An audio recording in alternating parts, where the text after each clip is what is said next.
welcome back. I redid my hair. My roommate gave me this cool, ooh, I think I messed it up. I think I just broke it, but this is for my plants. Like this. This is my zebra plant. It's been struggling a little bit. I just finished work. Let me put this down. I just finished work and I am talking to you all right now, looking outside my window, realizing that neighbors are probably looking at me, talking to you, and not really understanding what's going on. I'm still trying to figure out the best way to talk to you all. I like the white background so that way you don't see the mess. And then I just sit kind of like this. Yeah, I think this is the best. So I am trying to get a job with a fun company in the city that does fun things. So I applied to that. I'm trying to do that. And I'm realizing that I can have a part-time freelance content creator gig and also have my 9-to-5 job that pays the bills. Also, my job is not that wild or intense, but it does deal with a lot of security measures and things like that, and just making sure people are good.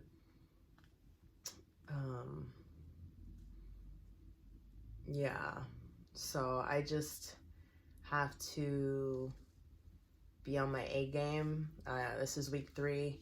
There's just so many questions. Like when you first start, people just expect you to be so good in the very beginning, and the kind of mistakes that you can afford to make of any kind of new job, sometimes they're not that bad, but in my position, if I make a mistake, it could be really, really bad. So I have to just practice and make sure that I'm okay. I'm actually very cold.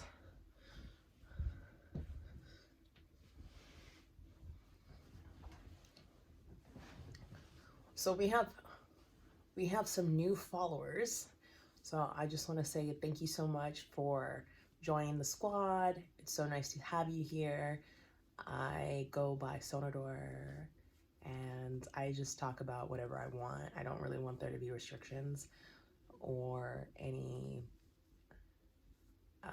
hopes that I'll stick to just one content. I started just reacting to music videos, specifically a lot of musicians from Brazil, and that was really good for my growth in the beginning.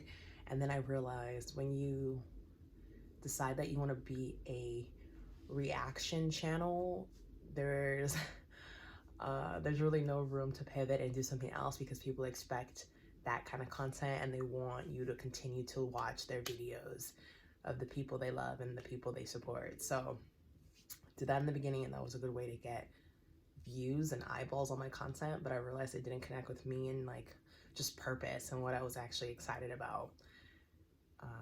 But in my head, I'm like, oh, if I need hours watch time, I'll watch and record a reaction video, because those are so easy. But this kind of content, just talking and saying hello, can be a little more difficult.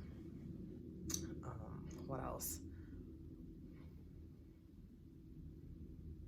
I'm beginning to realize that my favorite kind of content is commentary. I love listening to people just break down and analyze things, and I feel like I would do it myself, but the amount of work and effort they put into it, all these YouTube channels, especially with women at the front lines, talking us through things and breaking things down, it's not easy. It's very hard, and there's a lot of work that goes into it to make sure that it's digestible to all kinds of viewers, the content. So I just want to give people their flowers for having commentary channels, because it's not easy. I want to talk about what I'm currently watching, because I have such a good time watching content right now. So I'm one of the millions that is watching The Bachelor with Matt James, his final three, um, Michelle, Bree, and Rachel. And I'm watching it on Hulu, so I will have access to the episode the day after it airs. So tonight it's Fantasy Suites, but I won't be able to watch it till tomorrow, just because that's how it works with Hulu. So it's not, I guess I'm not watching it directly through ABC. And yeah, I would love to make a separate channel on The Bachelor, because I haven't seen it since, like, honestly, I haven't like finished a whole season since probably early 2000s. I think I wanted to watch it because, yeah, it was marketed as like the first Black Bachelor. Oh, I think I watched Rachel Lindsay's season 2. So okay, probably that was the last time I watched it. Rachel Lindsay and Matt James right now. So Rachel Lindsay got with Brian in the end, right? I was solo or something like that. And now Matt James, we don't know who's gonna go for. I feel when I first started, he had this instant connection with Brie, and she got the very first rose. And I'm not surprised that she made it to the end. What surprised me was Michelle coming in halfway and then making it to top 3. And instantly when I saw them together, I was like, wow, they have a great connection. Like, Michelle is like, she is the kind of woman you marry, right? Kind of woman that, you know, like, is serious about marriage. And then Rachel, I feel like, I'm like, she's 24. Like, is she really serious about marriage? Or is she, minus everything that's going on with her currently in the public? I mean, just if you were following the show, I'm like, wow, like, they actually could work too. And what was interesting was her saying that, you know, her confidence when she was talking about how she doesn't know why he'd be dating someone like her or something like that. I was like, what? And he's like, I like you. And she's like, really? You like me? Wow. Like, she was very surprised. And I'm like, wow, this is very interesting.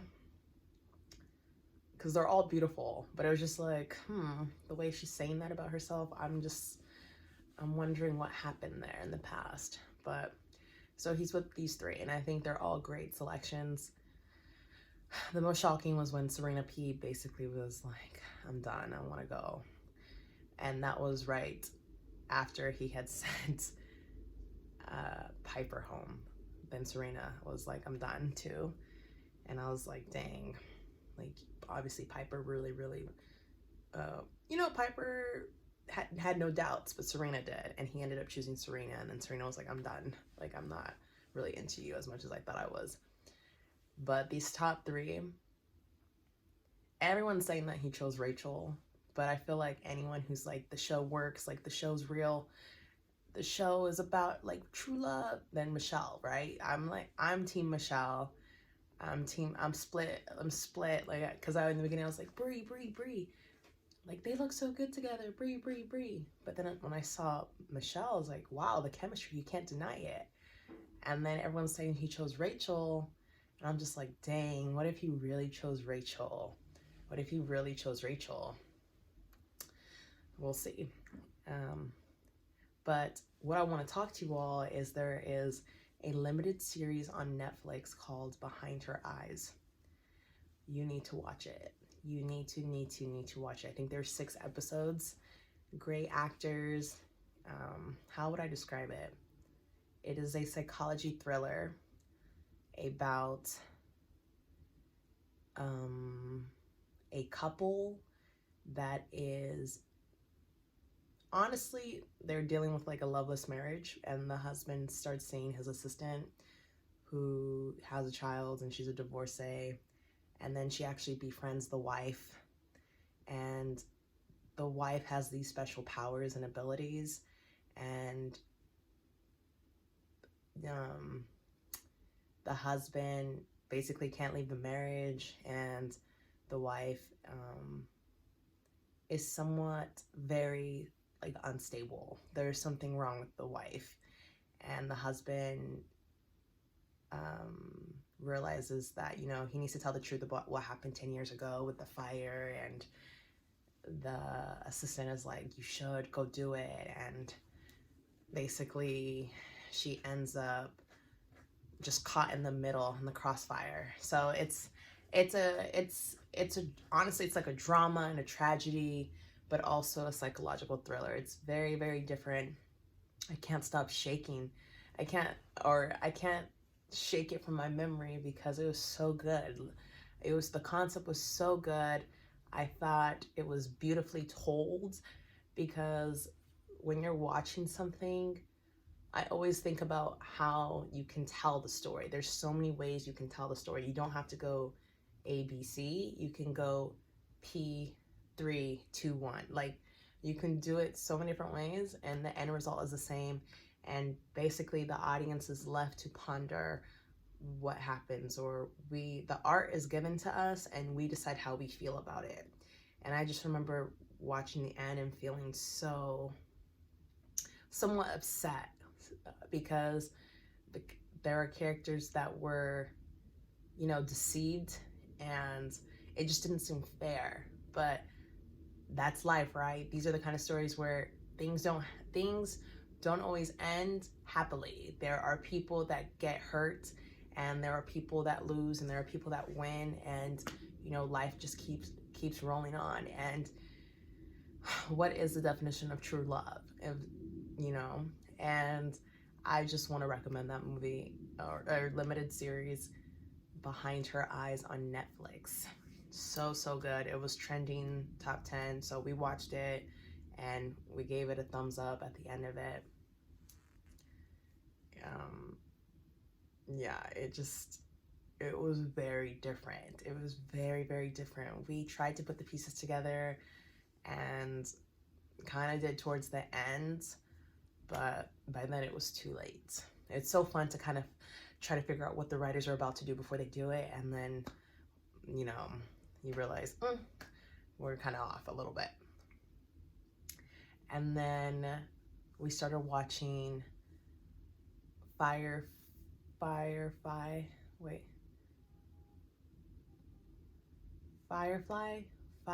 Lane on Netflix, which is a show about two best friends who meet as teens, and then they reconnect in their 20s, which was during the 80s, and then they reunite once more in their 40s, which is set in the year 2003. So between 2003 and 2005. So it's kind of a little bit of This Is Us, but between two women who have grown up together. And it's so interesting watching this with my friend and seeing how this friendship is told about two women in their 40s, because you never think about what is life in your 40s look like. One woman is incredibly successful, has her own TV show. She's kind of like the Wendy Williams, but not Wendy Williams. And the other one is a recent divorcee with a teenage daughter who's kind of acting out and because of the divorce. And she's looking to date again, but just kind of bouncing back from a life she built with her ex-husband that she separated from, but also kind of just trying to trust the process that things will work out for her again. And the one who's incredibly successful doesn't have a family, really, doesn't have children, kind of does whatever she wants whenever she wants, which is amazing, very independent. But I think there's a part of her that is longing for something, right? So it's just it's interesting. It's interesting because I think there's a lot of friendships where that dynamic plays. It's like one person kind of went the more conventional route, the other one didn't, but they're both not happy. They're both not satisfied, and so they have to find it somewhere else. They have to fill that satisfaction with something else, from somewhere else. So that's what we're watching currently. We pigged out with pizza the other day. It was good. Yeah. If you have any recommendations of YouTubers you think that I would like, please let me know in the comments below. I'm always looking for people that look like me, talk like me, act like me, are interested in similar things like me. I'm always interested in trying to find them so I can connect and learn from them. I recently discovered, thanks to one of the people I follow, just someone else that I'm like, yeah, like another commentary channel, great. So if you know anyone, that would be great, because I'm always looking. But yeah, just work. A lot of work, work, work, work, work. And if I get this new job, that'll be great, because then I can have fun. I think what the pandemic has done to me is just made me more more sad in a way. I'm lonely, I'm isolated. So when I go outside, I feel a lot better. When I explore, I feel a lot better. When I get to take video and when I get to make content, I feel a lot better. Otherwise, I don't really talk to so many people. I want to stay in my room a lot. I just go to work, make money, eat, repeat, sleep, watch TV, repeat, try to get some exercise in, some movement. Yeah, I try to just find free content online and move my body, because that's it. I just haven't been I feel like in the mood. It also could be the weather too. I'm hoping when it's a little hotter, I'll feel better. But yeah, that's about it. Thank you so much for tuning in. We're so close. I just need one more subscriber and then we'll be at a new level. And we're at 543 hours watch time, which is wild. That laundry video is still picking up. It's still picking up. Need to get to 4,000, but that'll be interesting. I'll probably do like a tips video, because I feel like I could talk about what it's like being a small YouTuber and how to grow, even though I still have a lot of growing myself to do. But anyways, thank you for tuning in. It's been a pleasure. I gotta go. Okay, bye. Bye.